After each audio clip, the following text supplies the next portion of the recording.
So dia ada example that orang kata anak yang taat, anak yang ikut perintah, anak yang hormat orang tua, dan juga anak yang tak dengar perintah.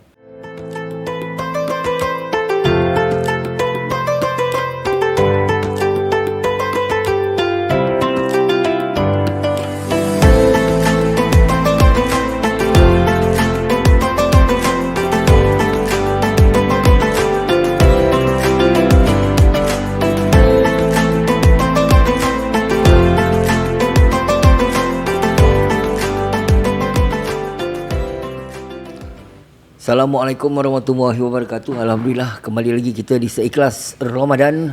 Hari ini bersama saya dengan Ustaz Yusof. Alhamdulillah Ustaz, terima kasih kerana terus bersama saya di sini Ustaz. Hari ini dah 13 Ramadan, episod 14 kita Seikhlas Ramadan yang bahas oleh Bapak Kau punya podcast.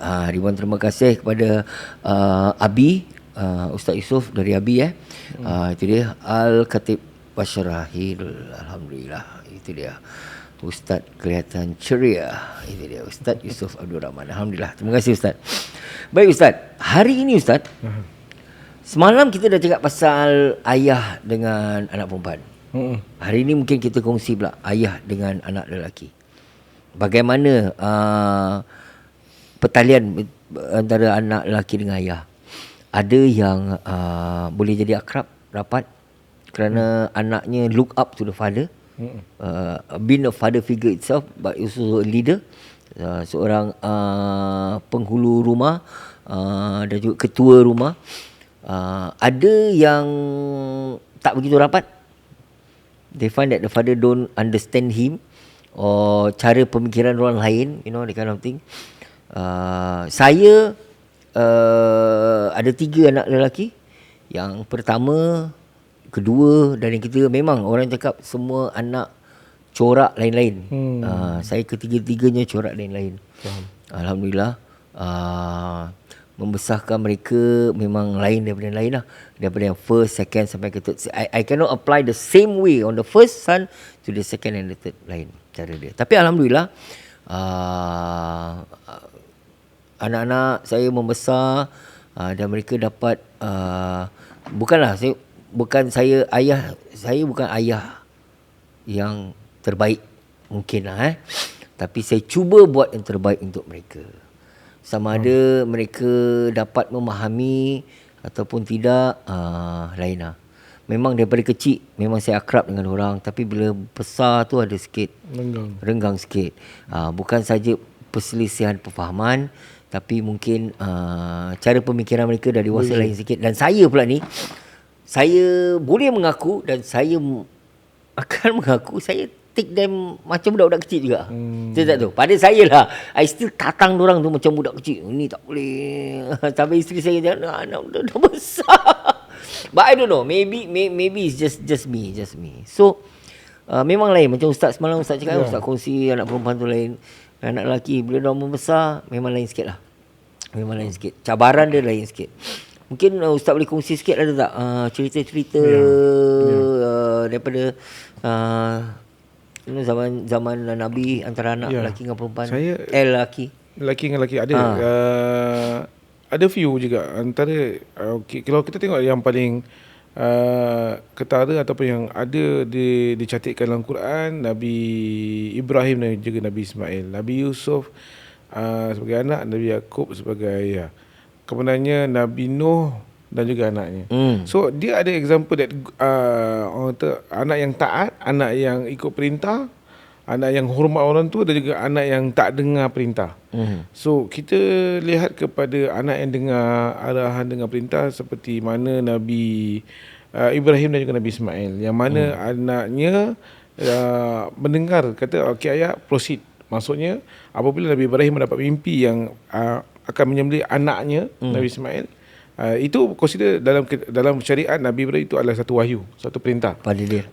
So Nabi Ibrahim mimpi dan sembelih anaknya, dan Nabi Ibrahim kata, Nabi Ismail kata, ayah, apa yang if'al ma tu'mar, apa yang buatlah apa yang diperintahkan. which is itu wahyu Allah yang nak sembelih anaknya Nabi Ismail yang mana diubah ataupun ditukar kepada kambing biri-biri. Itu yang menjadikan satu ibadah kurban pada musim haji lah. Betul. Kemudian juga ada Nabi Nuh dan juga anaknya yang tidak mahu mendengar perintahnya, yang mana bahtera Nabi Nuh yang dibuat ketika itu kan Nabi Nuh kan antara Nabi yang berdakwah yang paling lama 950 tahun. Allah. Paling lama lah. Kalau Nabi Muhammad 22 tahun. Betul. Okey, berdakwah. So on that note, apabila Allah perintahkan Nabi Nuh untuk buat bahtera, kan yang tak antara yang tidak mahu ikut dengar cakap Nabi Nuh adalah anaknya sendiri. Tak membantu pun. Tak membantu. Tu consider kategori anak derhaka lah. Betul. Tak dengar. Apabila dia bapak dia gila lagi Ustaz kan? So banyak tumahan yang diberikan anak kepada bapa. So bapa dia kata naik, tapi kita tak nak. Naik.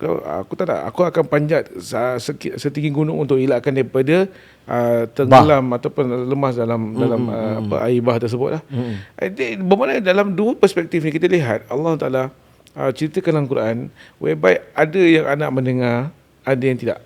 Bermakna itu adalah satu kaedah fitrah yang mana ada terdapat di dalam diri manusia. Cuma macam mana Allah gambarkan tu dan bagaimana contoh yang kita nak ikuti. Kita boleh pelajari lah. Pelajari lah. Not kasi ikut pelajari lah. Sebab not everything semua yang kita harapkan pada awalnya dia akan menjadi pada akhirnya apa.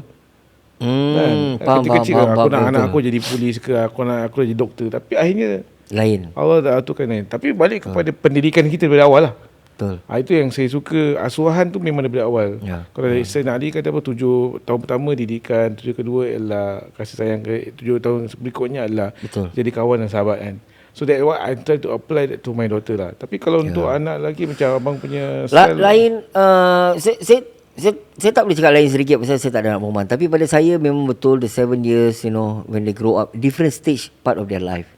And macam tadi Ustaz cakap betul, kita plan sedemikian tapi jadinya lain. The key that I think yang paling penting, the takeaway is we must learn how to let go. Pasal mereka tu dah besar. Bukan nak cakap dah besar dan kau jalan sendiri cara kau, tidak. Tapi pada saya tu mereka, macam tadi Ustaz cakap, the main thing is the asas. You have give them the right basic for them to equip their life moving forward to the future. Agama, pendidikan agama, discipline in life. So that is the max that kita can do. Macam tu saya cakap, dah diaturkan. Jadi the next chapter in life in adulthood is for them to go. And then I think the problem that I have, the one that I see is, as a father, I still look them as my small young boy, which I did not say I don't realize. I realize dia orang dah membesar. Cuma I still in don't want them to grow up lah. You know that kind of thing. Itu memang satu perkara yang tak boleh sebagai seorang ayah. That's why I think Ustaz soon bukan nak cakap apa, pasal Ustaz ni anak perempuan nanti dia dah besar sikit, dah pergi college ke apa kan. Wah, lagi lain. Tapi Ustaz, saya dah terima hakikat yang dia nak balik rumah naik bas. Dia nak balik rumah ke ataupun nak pergi ke sekolah dengan kawan. I try to let go. Tapi datuk dia belum lagi.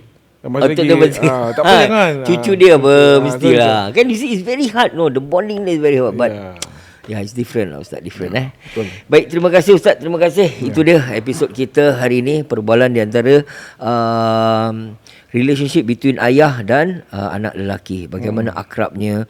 Dan sebagaimana kita dapat tahu di sini, ayah dengan anak lelaki ni, beza dia pada saya tu macam tadi Ustaz cakap, dengan perempuan is tanggungjawab salah satunya. Pasal saya nak mendidiknya sebagai satu hari kau akan menjadi seorang ayah, satu hari kau akan menjadi husband, bapa, when you have your own children that you need to see. So for me, I learn from what my father teach me. Then I try to bring it out. I emphasize so much on adat. Pada saya, kalau kita hilang adat ni, kita Melayu dah tak ada apa-apa. Kita dah tak ada. So I always emphasize on that. Then it's up to them lah. It's up to them. Okay. Baik, sampai di sini sahaja episod 14 kita. Terima kasih kepada yang masih mendengar.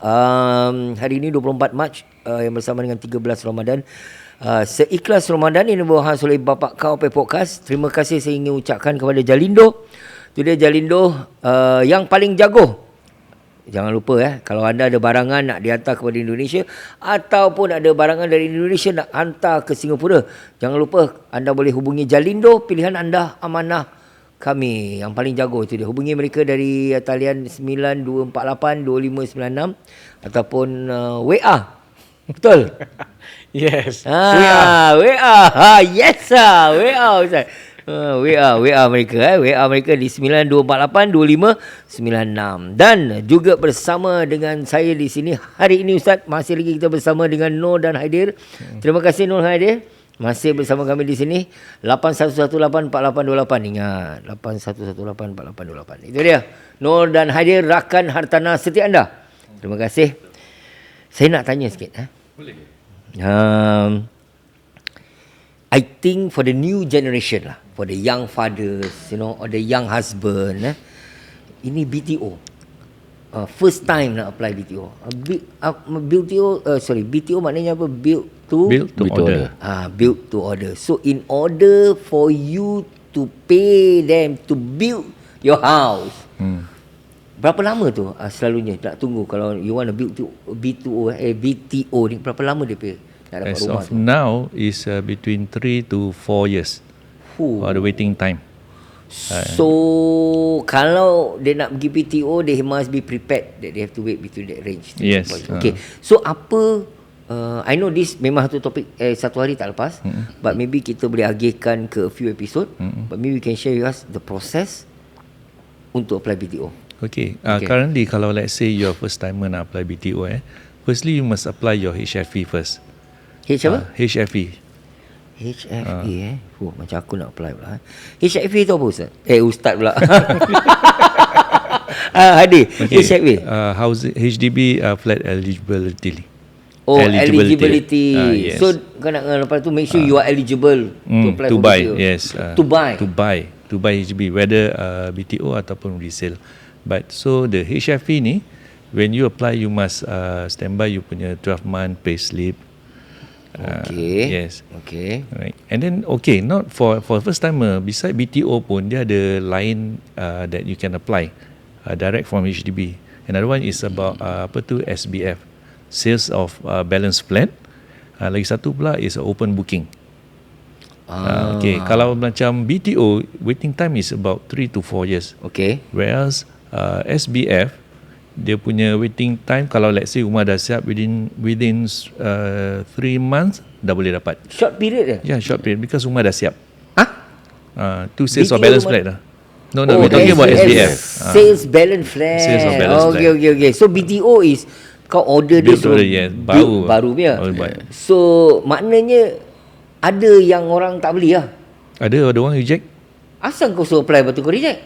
Because kadang-kadang bila there's a lot of the reason sometimes people apply as a fiancé. Okay. Lepas tu dah dapat, lepas tu tak jadi kahwin.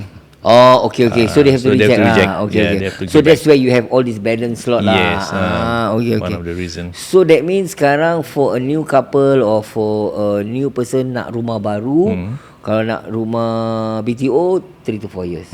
Yep. But secara cepat you Sales look of for balance sales flat. of balance. Ada banyak ke sales of balance ni? Actually tak banyak. Because why they only open about 1 year 2 kali. Right? Tapi sales of balance flat ni kalau macam ada certain flat tu ada 3 unit. Tapi yang apply sampai beribu. Okay. So nasib lah. That's so why ni susah lah, nak dapat. Apa, nombor tukar nombor Ballot. Ballot. Okay. Alright. So ada banyak lagi pasal BTO ni Ada lagi satu, another thing is open booking. Open booking Open maksudnya? booking tu pun twice a year. Twice a year juga the HDB open. Right, but open booking ni dia not only rumah baru, ada juga yang rumah rumah lama. Dibarukan? Bukan dibarukan, cuma there are people HDB buy back, then HDB will jual balik, this kind of things. So but this one you can get it immediate lah. Immediate, You don't have to yes. wait for 3-4 years Tak lah. payah. So only BTO je 3-4 years. Yes. And then the SBF is a short period of time. And the last one is open booking. Open booking. Okay, thank you so much. Alright. Baik, itu dia penjelasan daripada Haidir, Noor dan Haidir. Terima kasih. Terima kasih. Terus sambut dan juga sokong Seikhlas Ramadan Bapak Kami Podcast ni. Terima kasih. Esok kita akan bersama dengan mereka lagi. Saya akan ajukan lagi soalan-soalan hartanah. Kalau anda ada soalan hartanah atau apa-apa yang nak ditanyakan, anda boleh PM kami, WhatsApp kami, DM kami di Bapak Kami Podcast ataupun Bapa Hibat SG, dan kita mungkin boleh ajukan kepada yang pakar, iaitu Noor dan Haidir. Okey, ribuan terima kasih. Kita ketemu lagi esok. Terima kasih. Okey, jam pergi mana InsyaAllah. InsyaAllah nanti kita buka sama-sama Ustaz dengan diorang. Baik. Yang tak sampai lah ni. Alhamdulillah. Baik, terima kasih. Sampai di sini saja episod yang ke-14, 13 Ramadan 1445 Hijrah. Ribuan terima kasih kepada Bapak Kau punya podcast yang terus menerajui Seikhlas Ramadan tahun ini, tahun yang kedua. Sehingga kita ketemu lagi esok. Assalamualaikum warahmatullahi wabarakatuh. Jumpa lagi esok. Selamat berbuka puasa.